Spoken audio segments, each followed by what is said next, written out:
9절부터 12절의 말씀.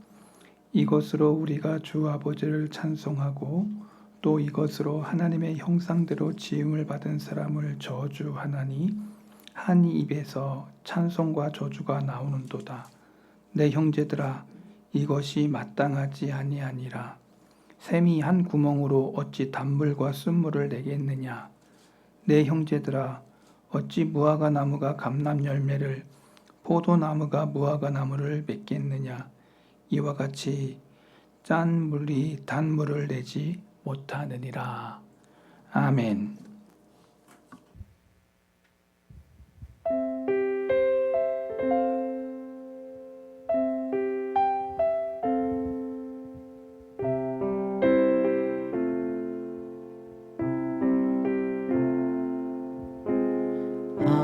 아무것도 두려워 말라. 주 너의 하나님이 지켜주시네.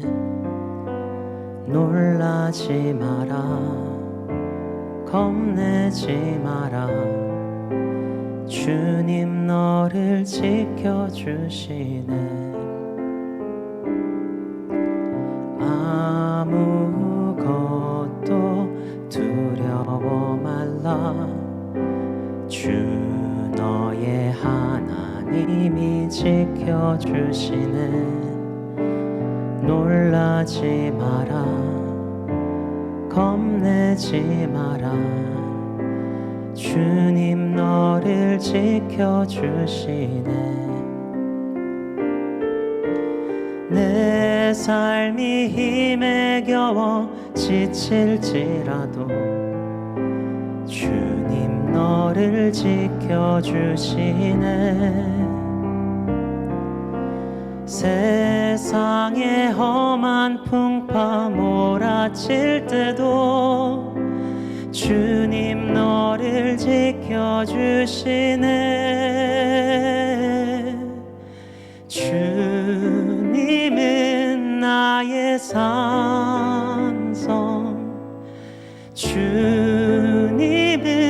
나의 요새, 주님은 나의 소망, 나의 힘이 되신 여호와.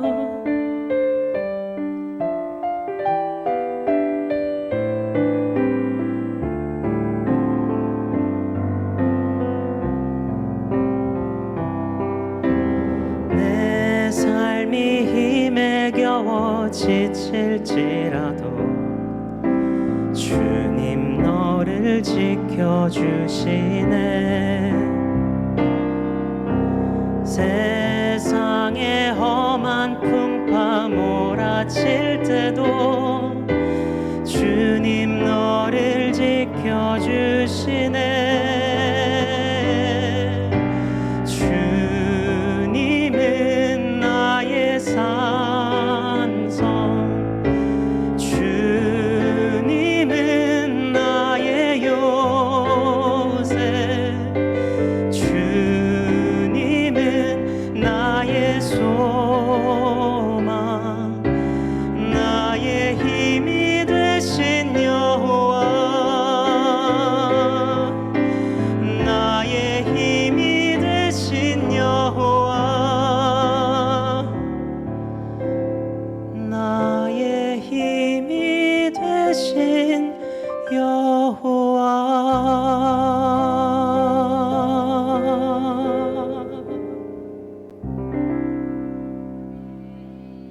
오늘 야고보서 3장 1절부터 12절의 말씀, 승리하는 삶, 오늘 세 번째 말씀을 증거하고자 합니다. 제가 어디 노예 모임이 있어가지고 참석을 했는데 이 목사님들이 얼굴에 너무 웃음기가 없다는 거예요. 그리고 설교를 해도 늘 근엄하게 설교를 하기 때문에 성도들이 다 은혜를 못 받는다 이런 얘기를 하는 거예요.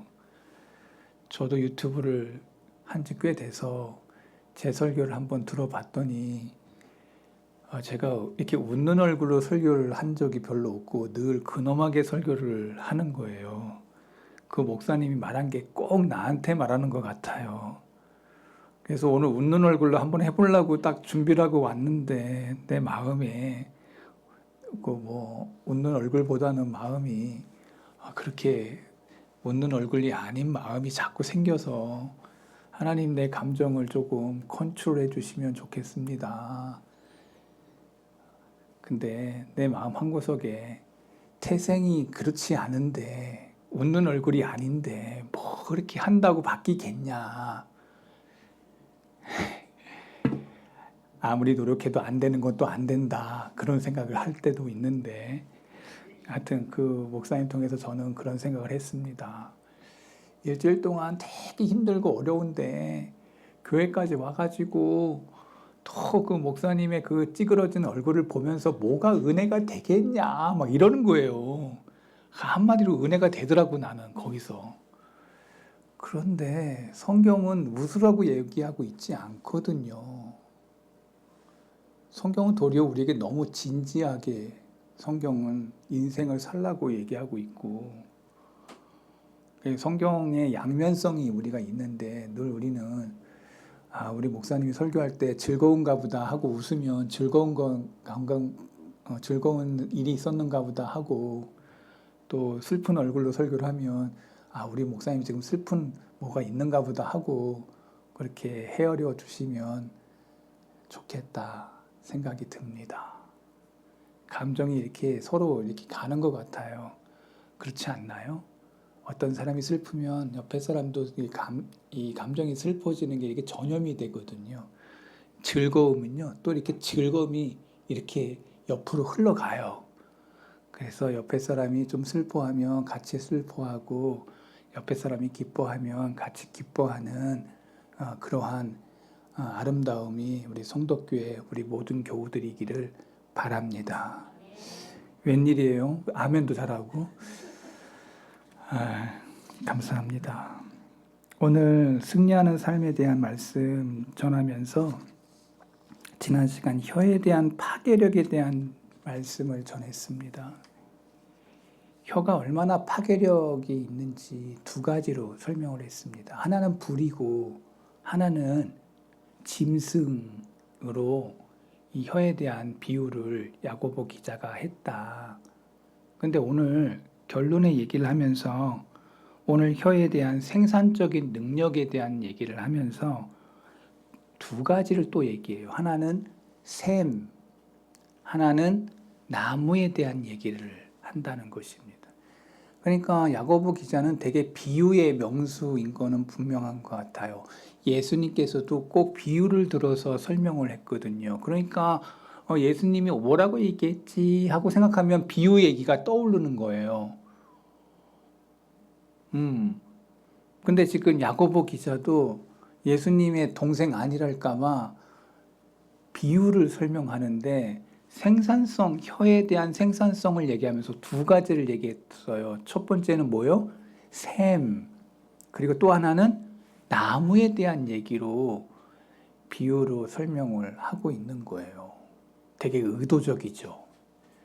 그래서 저와 여러분들이 성경을 읽으면서 이 야고보 기자가 나를 어디로 끌고 가고 있는지를 금방 알게 되는 거예요. 그런데 여기 지금 보니까 샘은 우리에게 마실 물을 제공해주고 또 우리가 옛날에 지금처럼 물을 탁 틀면 물이 콸콸 쏟아지는 그러한 수로 시설이 있었던 게 아니에요.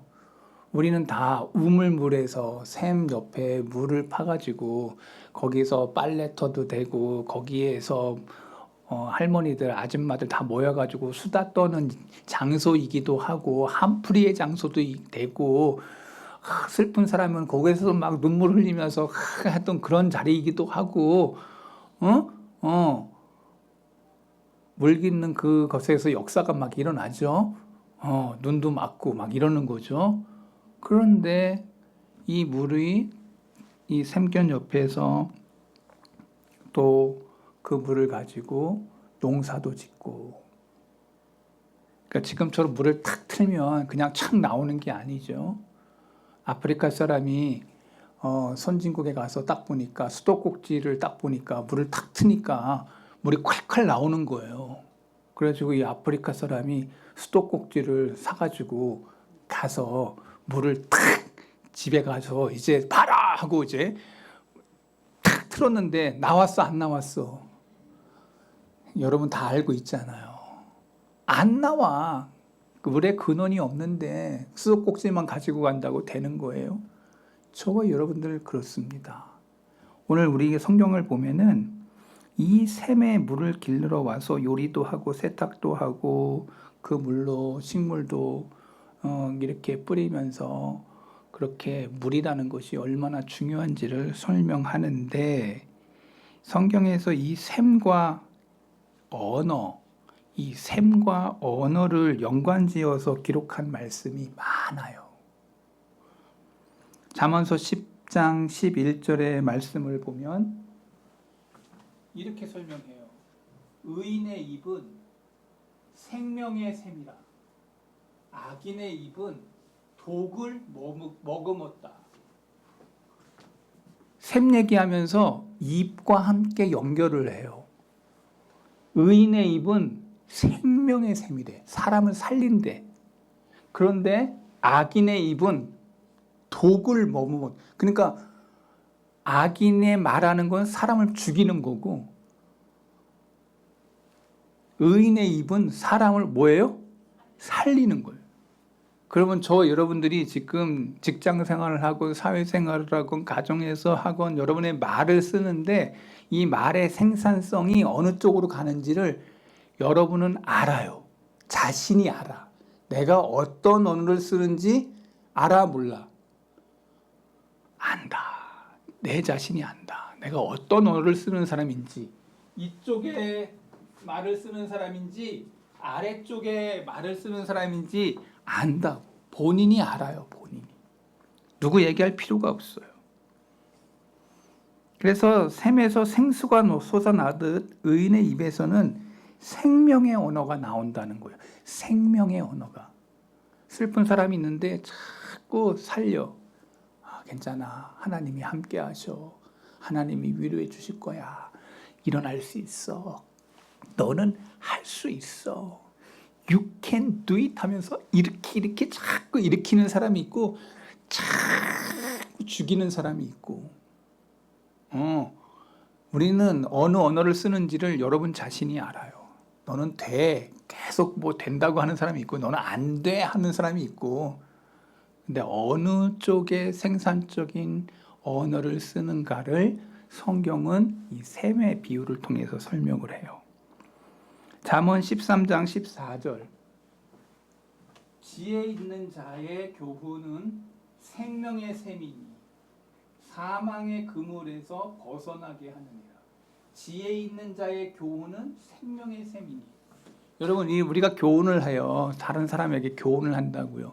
근데 생명의 샘인 그러한 말을 구사하는 사람이 있고, 그래서 사망의 그늘에서 막 일어나는 사람이 있어요. 자포자기했던 영혼에게 어떠한 생명의 언어를 내가 준다면 그 사람은 그 사망의 그물에서 일어나는 거예요.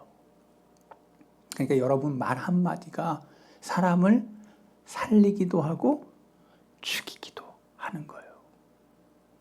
우리의 그 생산성에 대한 얘기를 하면서 또 하나 얘기하고 싶은 게 있어요.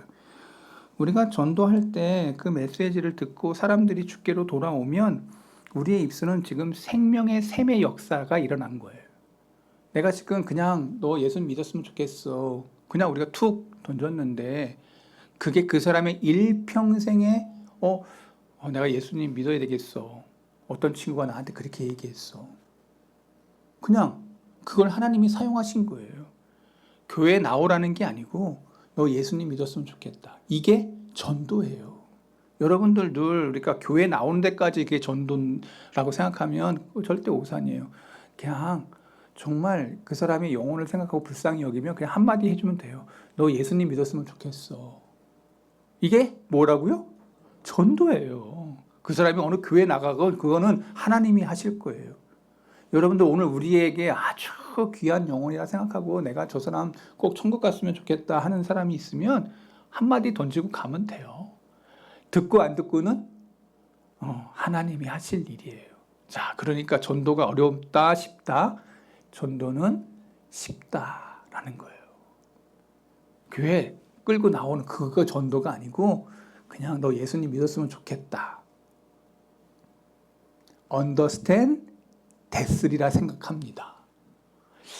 제가 이렇게 멋지게 했는데 못 알아듣는다면 어쩔 수 없고. 자, 혀를 통해서 얻어지는 결과는 나무에 대한 이야기로 다시 이어져 가요.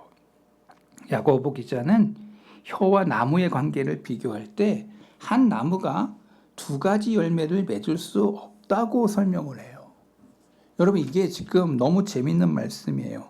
한 혀를 가지고 축복된 언어와 저주의 언어를 사용할 수 있냐? 없다고 말하고 있어요.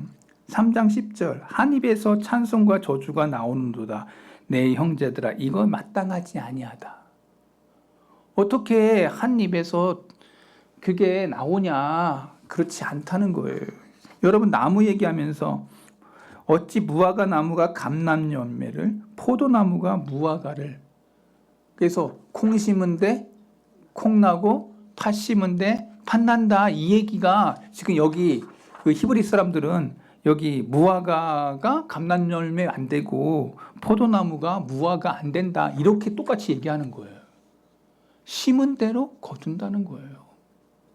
우리의 말이 심겨지는 것으로 설명하고 있어요. 어떤 나무를 심느냐, 악한 나무로 내가 심고 있냐 세상 속에서 아니면 좋은 실과를 맺는 그런 걸 심었는데 그대로 열매 맺는 거예요. 여러분 그러니까 말은 심는 것 같아요.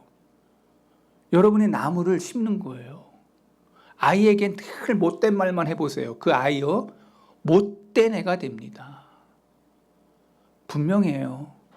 사랑의 언어를 쓰고 은혜의 언어를 쓰고 하나님이 기뻐하시는 그 언어를 자꾸 아이에게 쓰면요. 그 아이는 그 아이에게 그런 언어가 엄마 아버지를 통해서 배워진 거예요.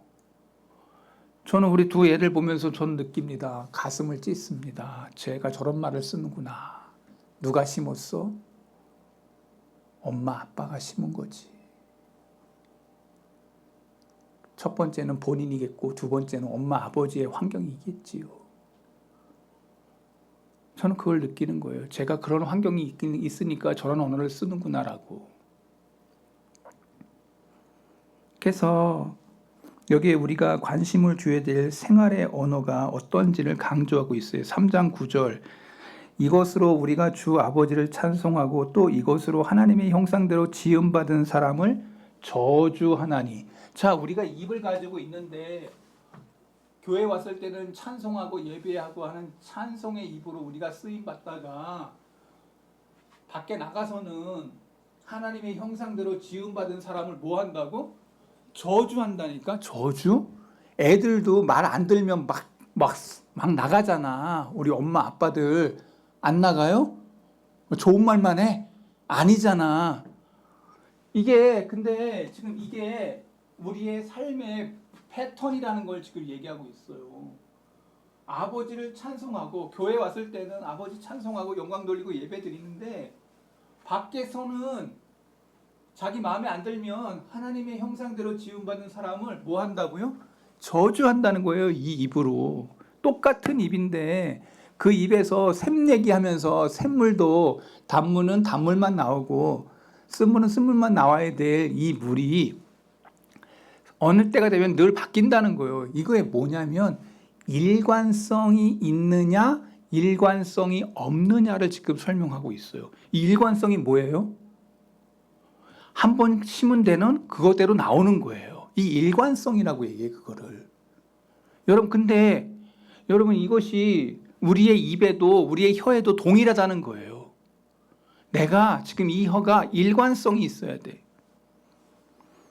이처럼 우리는 때때로 하나님을 찬양도 하고 그런가 하면 하나님의 형상대로 지음받은 인간을 저주하기도 하고, 여기서 우리는 기억해야 될 게 있습니다. 옆에 사람이 아무리 믿고 싫은 사람이 있다 하여도 그 사람을 만드신 분이 누구예요? 하나님이에요. 하나님이에요. 여러분이 아주 미워하는 그 사람도 누가 만들었어? 하나님이 만들었어요. 남편 날마다 그냥 환상적이고 뭐 그냥 매력적이고 리차드 기어 같고 맨날 이래요. 리차드 기어 그 배우예요. 미국의 배우, 아주 멋지게 생긴 사람이 있어요. 근데 이제 할아버지 됐겠지 그 사람 이제. 근데 지금 제가 뭐냐면 맨날 그러냐고. 부부 싸움을 하게 돼요. 부부는. 그러면은 그 리차드 기어 같던 그 사람도 뭐야? 이제는 배역이 완전히 바뀐 거지. 싸움의 대상이 돼가지고 또 이제 한바탕 하고 그러잖아요. 부부지간에 부부싸움 안 했다면 거기 문제가 있는 거야. 틀림없이 문제가 있는 거예요. 왜냐하면 정신적인 문제가 있거나 감정적인 문제가 있는 거예요. 그래서 제가 명색이 그래도 심약했잖아요. 인간을 좀 안다고. 부부 사이에 그게 없다면 그 사람들 애정에 문제가 있는 거예요. 그러니까 어떤 분들 희한한 얘기예요. 자기는 한 번도 안 싸웠대. 거기는 그 사람 부부지간 아닌 거야. 여러분 30년 동안 한번 생각해 보세요. 부모님이 완전히 다르고 환경이 다른 곳에서 살다가 다시 둘이 딱 만났는데 안 부딪힌다면 그게 정상이에요? 비정상이에요? 비정상이죠. 근데 그거를 사랑의 모든 걸 극복한다면서 그 한데 말 같지 않은 소리예요. 사랑을 덧붙이는 게 아니라. 현상적인 것은 절대 환경의 사람은 지배를 받기 때문에 그렇지 않다는 것이죠. 그래서 제가 뭘 얘기하고 싶냐면 하나님의 형상대로 지은 사람을 우리가 저주하게 될 때 그 사람도 하나님이 만드신 작품이라는 거예요. 제가 어떤 작품을 정성 들여 만들었어요. 그런데 그 작품을 여러분들이 뭐 이렇게 우습게 이런 걸 작품이라고 만들었어 하면 뭐예요? 만든 그 사람이 욕을 먹는 거예요. 그 작품을 통해서. 마찬가지로 우리가 경멸한다는 거 하는 그것은 하나님이 만드신 작품을 우리가 경멸하고 있다는 거예요. 그래서 우리가 아무리 미운 사람이라 할지라도 그도 하나님이 만드신 작품이라는 거예요. 그 사람도 하나님이 만드신 작품이기 때문에 저주에서는 된다 안 된다. 지금 야고보 기자는 그걸 얘기하고 있는 거예요. 옆에 사람이 아무리 믿게 하고 아주 힘들게 하고 눈물 나게 하고 그냥 막 고춧가루 막 팍팍 뿌리고 막 그러한 사람이라 할지라도 소금 막 뿌리고 막 이런 상처는 안 되다가 막 소금 뿌리는 그러한 인간이라 할지라도 그 사람을 어떻게 욕하고 미워하라고 그랬어요? 아니에요. 주님은 원수까지라도 뭐하라 그랬어요? 사랑하라고 하신 말씀 바로 여기 있는 거예요. 왜? 그도 하나님의 작품이다. 그래서 주님이 십자가 지신 거예요. 그 사람들이 그렇게 함에도 불구하고 주님이 십자가를 지신 것은 사랑으로 그 모든 것을 증오하는 그 모든 사람들까지라도 다 끌어안는 사랑이 있었기에 저는 그 사랑이 없다는 걸 저는 고백합니다. 주님의 그 사랑을 내가 이식받았음에도 불구하고 그렇게 못 사랑하는 내 자신을 나는 압니다. 여러분들도 그렇지 않습니까? 우리의 사랑 없음이 얼마나 사랑 없는 자인지를 여러분 자신이 아시지 않습니까? 우리 한 사람 한 사람에게 얼마나 존귀한 가치가 부여되어 있는지를 성경은 얘기해요.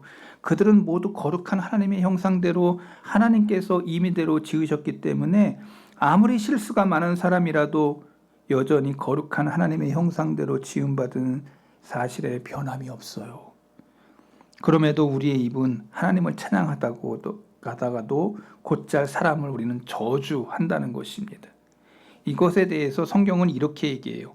야고보서 3장 10절부터 12절의 얘기를 통해서 우리에게 얘기해요.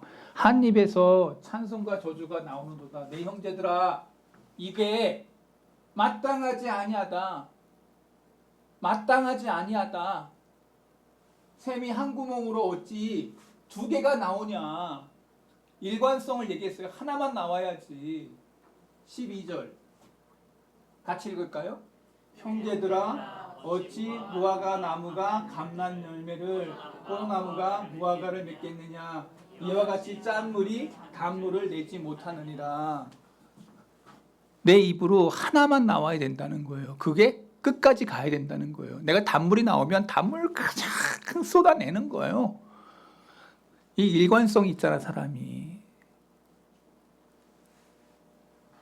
그 나무는 그의 열매를 맺으며 그 샘에서 그 샘의 특성을 가진 물만 나오는 거예요.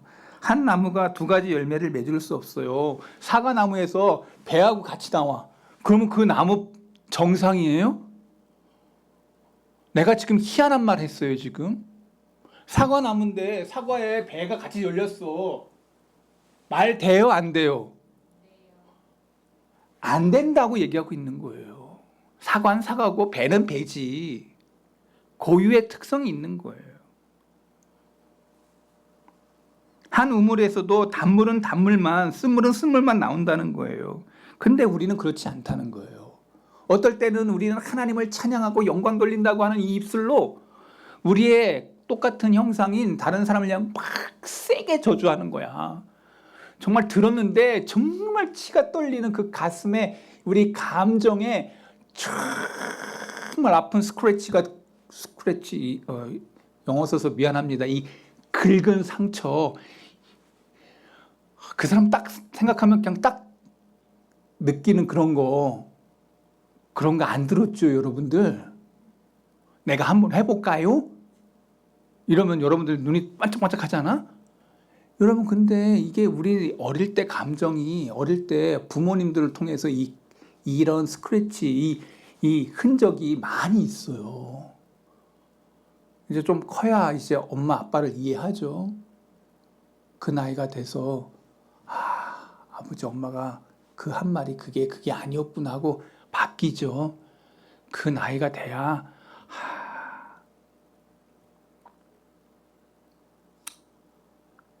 여러분, 인생 참 짧습니다. 인생이 참 짧다는 걸 느낍니다. 성경에 우리의 입으로 그렇게 살지 말라고 얘기하면서 집사를 세울 때, 교회에서 집사 세우잖아요. 우리 교회 집사 세웠어요, 안 세웠어요? 안수 집사님 할 때 그 집사는 바로 이러한 사람을 세우라라고 얘기를 해요. 3장 8절, 디모데전서 3장 8절에 그 집사 세울 때, 교회에서 집사 세울 때 이런 사람 세우라고 얘기해요. 첫 번째가 뭔지 아세요? 이와 같이 집사들도 정중하고, 그 다음에 일구이언을 하지 아니하고. 여러분, 일구이언이 뭐예요? 한 말로 한 입으로 두 개 얘기하지 말아라. 다른 말, 단물과 쓴물 이렇게 하지 말라는 거. 하나의 일관성을 얘기하고 있어요. 야고보 기자의 이 말이, 중직자는 한 말로 끝내야 되는 사람인 거예요. 단물이든지 쓴물이든지 한쪽으로 가는 일관성의 사람을 집사로 세워라. 직분자로 세워라. 여기 이 집사만 얘기한 게 아니고 여자들도 요 교회가 권사라면 권사도 똑같다는 거죠. 하나로만 얘기해야 되는 거예요.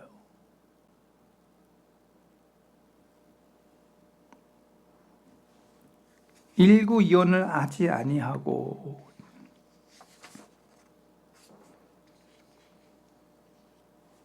일관성 있는 언어를 사용할 것을 말하면서 교회의 일꾼이고 지도자가 되려고 하는 사람은 바로 이러한 자가 돼야 된다. 교회에서 말해요. 이랬다 저랬다 말하는 사람 때문에 분위기 깨지고 영성이 파괴되는 것을 우리는 흔히 볼 수 있어요. 나 저분 실망했어. 앞에서는 이렇게 말하고 뒤에서는 이렇게 말해. 여러분, 이것 때문에 여러분 사람 잃은 적 많을걸요? 똑같아야 되는데 앞에서는 이렇게 얘기하고 뒤에서는 이렇게 얘기해. 그 사람 못 믿을 사람인 거죠. 어느 단체나 공동체에도 마찬가지라는 거죠. 언어를 조심하지 않는 사람으로 인해서 많은 모임이 파괴되고 무너지는 것을 저와 여러분들은 목도할 것입니다. 그래서 디모데전서 3장 11절에도 여자들도, 교회 여자들이 많았잖아요. 지금도 우리 교회 여자들이 더 많잖아요. 여자들도 이와 같이 정숙하고, 그 다음에 중요한 얘기예요. 정숙하다는 거 여러분 내가 설명 안 해도 될 거예요. 뭐라고 얘기해? 모함하지 아니하며. 모함이 뭐예요? 모함이 뭐야? 질투하는 마음이 있어가지고 모함을 해. 안 했는데 한 것처럼 그 사람을 이야기를 해. 모함하지 아니하며 절제하며 모든 일에 충성된 자라야 할지라. 여자들에 대한 얘기도 할 때 이렇게 얘기해요. 정숙하고 모함하지 아니하며.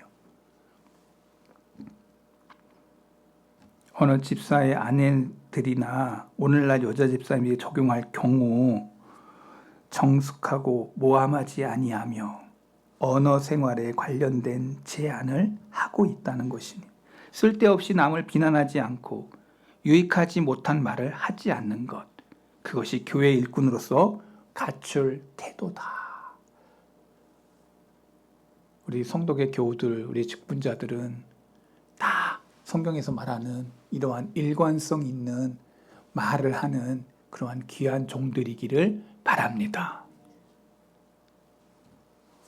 그래서 야고보서 1장 19절에 내 사랑하는 형제들아 너희가 알지니 사람마다 듣기는 속히 하고 말하기는 더디하며 성내기도 더디하라. 이렇게 살라고 얘기했던 거예요.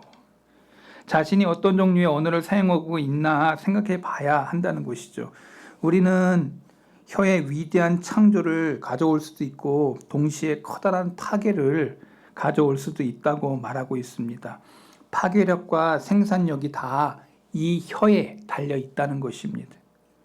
그래서 우리가 혀가 이 메시지를 선포하고 형제들을 격려하면 생산적이고 창조적인 일이 벌어졌겠지만 이 혀로 다른 사람을 파괴할 수 있는 그러한 능력도 이 혀 가운데 있다는 거예요. 제가 여러분들에게 몇 가지 제안을 하도록 하겠습니다.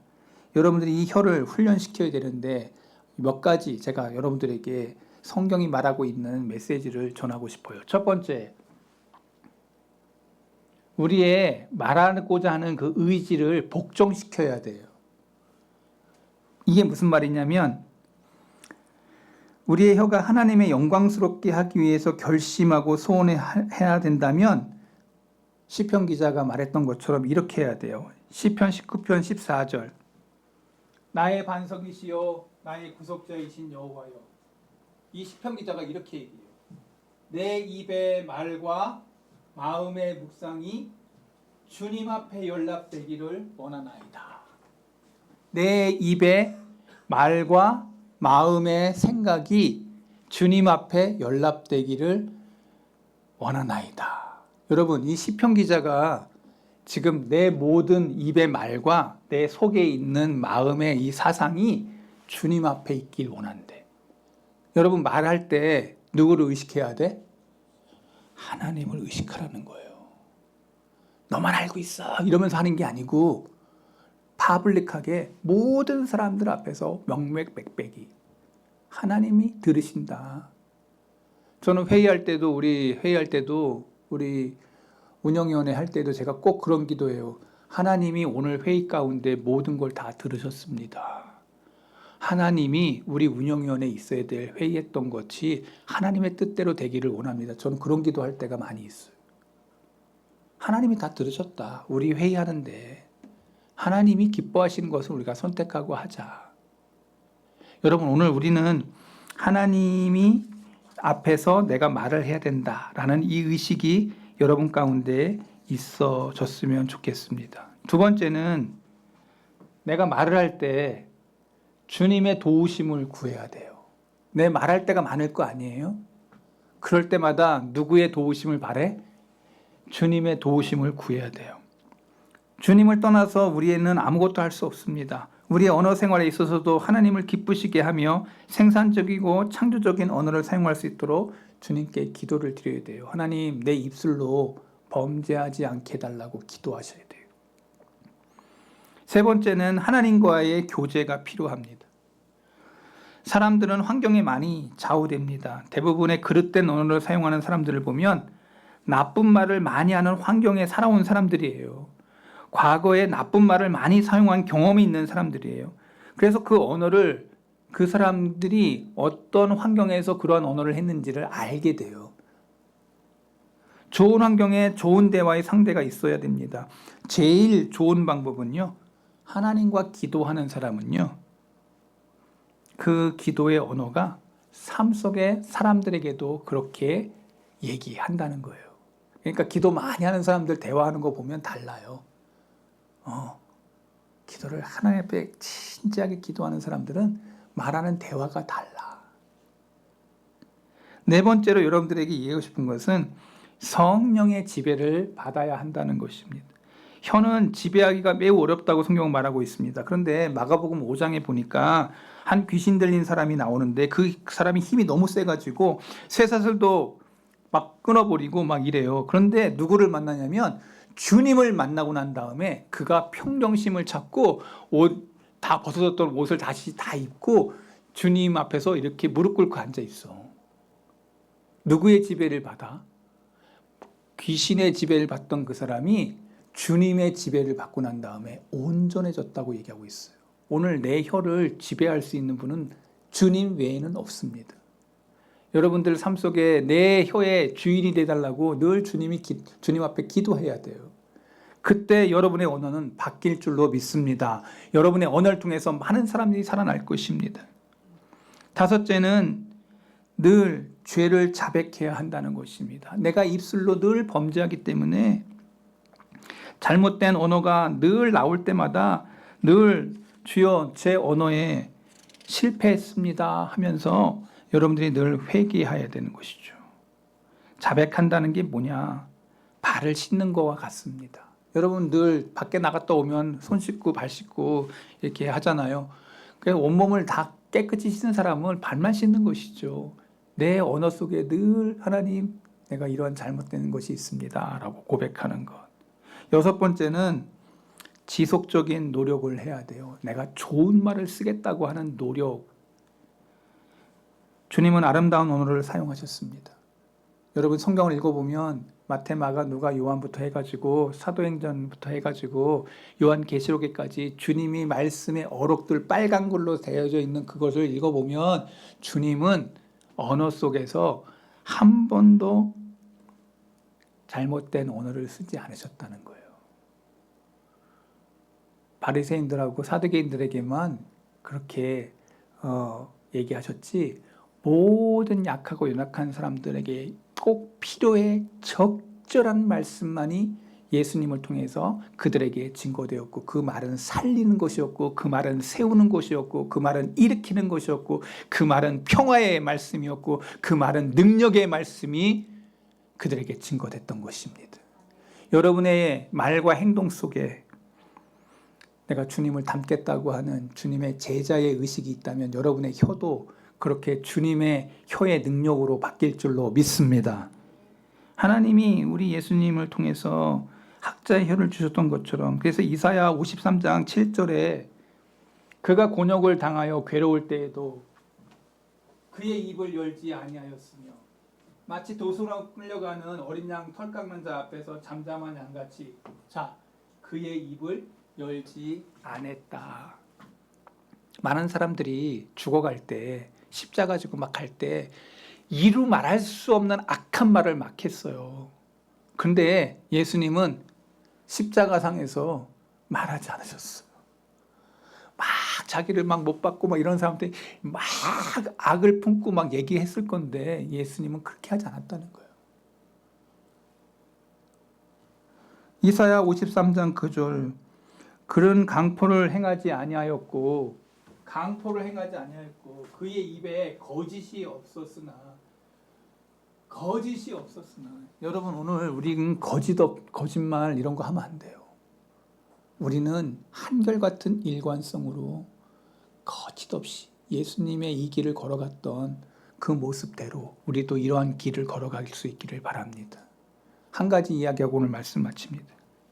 여러분, 지금부터 120여 년 전에 조선 땅에 선교사들이 왔는데 한국 사람들이 너무 거짓말을 잘하는 거예요. 이방인인 선교사들의 눈에는 저 사람들 정말 거짓말들 너무 잘한다. 조선 사람들 너무 거짓말 잘한다. 그런데 담배 피고 술 먹고 막 여자들 막 이렇게 하고 했던 그러한 아주 저주스러운 이 민족사에 선교사들이 와가지고 예수님을 전하면서 예수님을 믿는 사람들마다 세례받고 나서부터 그들의 별명이 생겼어요. 그게 뭔지 아세요? 예수 믿는 사람은 거짓말하지 않는다. 여러분, 그게 크리스찬의 모습이었어요. 100년 전에 저 크리스찬이다라고 하는 그 말이 붙은 사람은 거짓말하지 않는 사람이에요. 그래서 독립할 때 33인 중에 반 이상이 크리스찬인데 그 사람들이 그리스도인이라고 하는 그 말 자체를 마음에 새겼기 때문에 어디 가도 믿는 사람이다 라고 얘기할 때 그 사람은 어디 가든지 통했어요. 근데 지금 이 시대가 왜 이렇게 됐을까요? 크리스찬들이 이 야고보가 얘기하고 있는 말씀, 일관성에 대한 말씀을 저버렸다는 거예요. 크리스찬이라고 해놓고 장로님이라고 해놓고 권사님이라고 해놓고 막 속이는 거야. 여러분, 오늘 우리는 너무나도 많은 것을 잃은 한국 사회의 기독교의 역사를 지금 보고 있는 겁니다. 저는 우리 성도교회 교인들이 예수님을 닮았다면 어느 길로 가야 되는지 이 야고보 기자가 말하는 것처럼 저와 여러분 가운데 이러한 영에 사로잡힌 자들이 돼서 저 사람은 믿을 만한 사람이야. 저 사람은 거짓말하는 사람이 아니야. 저 사람이 말한 것은 확실하고 옳은 것이야. 이러한 이정표를 남기는 귀한 종들이 우리 성도계 모든 종들 되기를 바랍니다. 이게 하나님이 기뻐하시는 사람들이 말하는 능력인 줄로 믿습니다. 기도하겠습니다. 하나님 아버지, 승리하는 삶 세 번째 말씀을 전하면서 내가 말하는 것이 샘의 모습 속에서 단물을 나는 샘인가, 내가 콩 심은 데 콩 나고 팥 심은 데 팥 난다고 하는데 내가 언제든지 바뀌는 그러한 혀의 능력을 가진 그런 사람인가, 아니면 주님의 입을 닮아서 주님이 말했던 그 말씀대로 내가 그렇게 일관성 있게 주님 앞에서 그렇게 말을 하는 자인가, 말씀에 비추어 내 삶을 비추고 내 사고를 비추고 내 생각을 비추어 하나님이 원하시고 기뻐하시는 말을 하는 자들이 우리 성도교회 교우들 가운데 일어나게 해 주시옵소서. 예수 그리스도의 이름으로 기도하옵나이다. 아멘.